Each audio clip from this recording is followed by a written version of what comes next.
the deadliest terror attack on Indonesian soil. Scores of people killed, and again the world asked why. In interviews with the bombers as they faced execution, we looked for answers. What takes place? What kind of decisions are made inside the mind of a terrorist?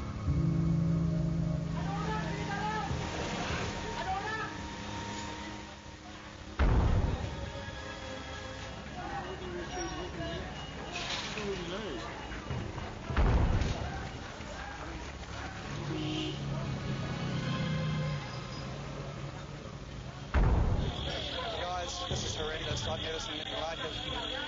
It's huge, it's scary. Everything has gone. The whole street.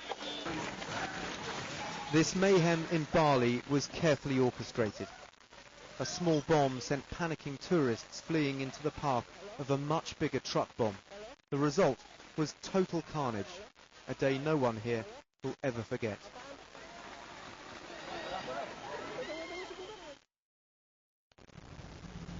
Today, at the site of the bombing, there stands this memorial with the names of the 202 people that died inscribed on it.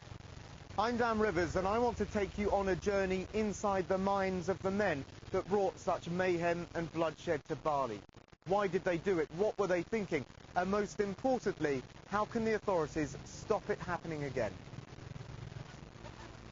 To tell this story, we went to the penal colony of Nusa Kambangan, a remote island off Java's southern coast. This boat was the only way for us to get to Indonesia's equivalent of Alcatraz. It's exceptionally rare for journalists to be allowed here. It's home to some of Asia's most dangerous men. Amrozi bin Nur Hasim, Imam Samudra and Merklas, also known as Ali Gufron, were three of the Bali bombers.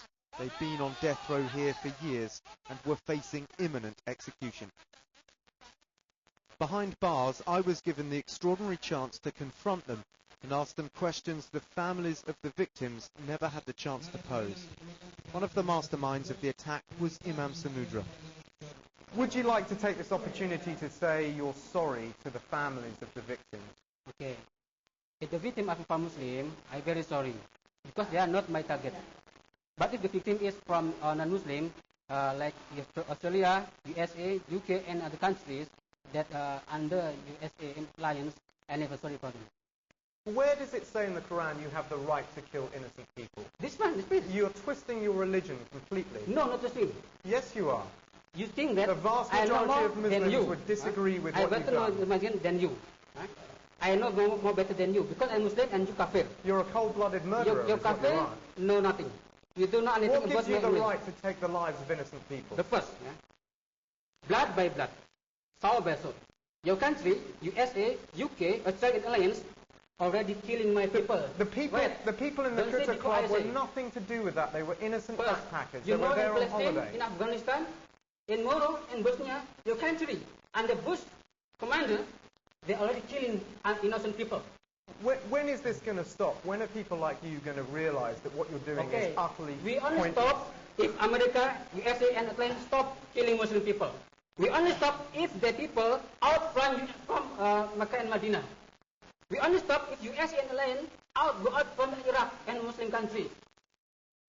I'd become exasperated talking to Imam Samudra. It seemed impossible to get past his rehearsed rhetoric. But a senior counter-terrorism official explained his mindset was typical.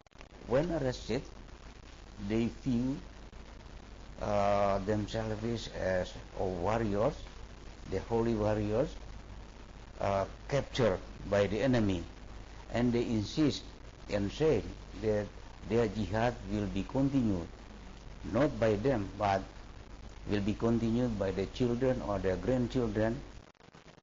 The Bali bombing is normally blamed on Indonesia's shadowy Islamist terrorist group Jemaah Islamiyah, which says it's fighting for an Islamic superstate in Southeast Asia.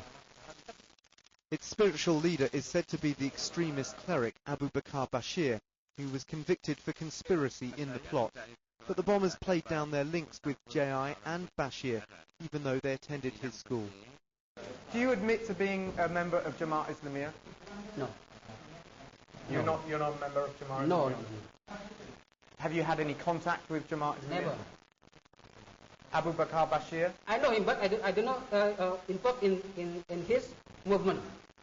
It's probably different with him.